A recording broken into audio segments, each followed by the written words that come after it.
Polémique entre l'Athletic Club et le FC Barcelona. Bonjour, chers abonnés. Aujourd'hui, nous avons une actualité brûlante qui secoue le monde du football. Mais avant de plonger dans les détails, n'oubliez pas de liker la vidéo, de vous abonner à la chaîne, et d'activer la cloche pour rester informé de tout ce qui concerne le FC Barcelone. Le président de l'Athletic Club de Bilbao, Jon Uriart, a récemment exprimé son mécontentement envers le FC Barcelone, mettant le feu aux poudres. La controverse concerne le transfert avorté de Nico Williams vers l'équipe dirigée par Hans-Dieter Flick, une situation qui a créé des tensions entre les deux clubs. Uriart n'a pas caché son indignation et a exprimé ses réserves sur la manière dont le FC Barcelone a géré l'intérêt pour Nico Williams pendant le mercato estival.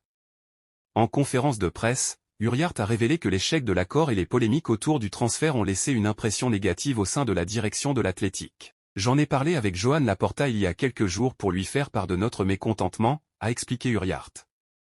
Nous, à l'Athletic, restons sereins, mais il y a certaines choses qui nous ont déplu. Les négociations et le manque de respect envers notre club ne sont pas acceptables.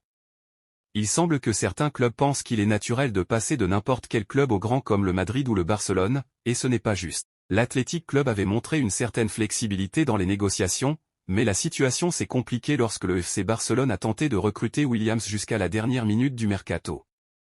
Le président de l'Athletic estime que le FC Barcelone a sous-estimé son club et que le traitement n'a pas été à la hauteur du respect qu'il méritait.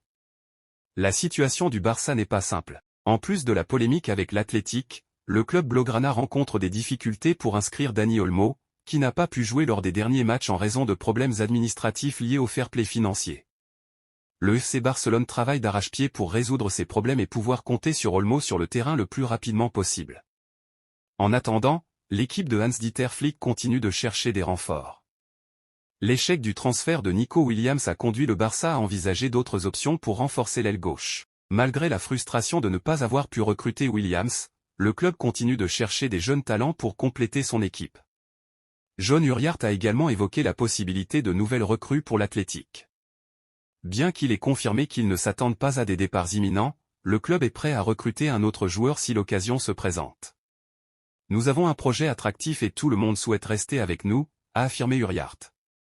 Cela indique que l'Athletic reste concentré sur le renforcement de son effectif et continue d'être compétitif en Liga. La situation actuelle souligne la complexité des négociations dans le football de haut niveau. La tension entre le FC Barcelone et l'Athletic Club met en lumière les difficultés rencontrées par les grands clubs lorsqu'ils cherchent à renforcer leurs effectifs, surtout lorsqu'il s'agit de jeunes talents prometteurs. Alors que la fenêtre de transfert se ferme, le FC Barcelone et l'Athletic Club devront ajuster leur stratégie pour affronter le reste de la saison. Qu'en pensez-vous? Le FC Barcelone aurait-il dû gérer différemment le transfert de Nico Williams? Laissez vos commentaires ci-dessous et n'oubliez pas de vous abonner pour rester informé des dernières nouvelles du Barça. À bientôt, chers abonnés.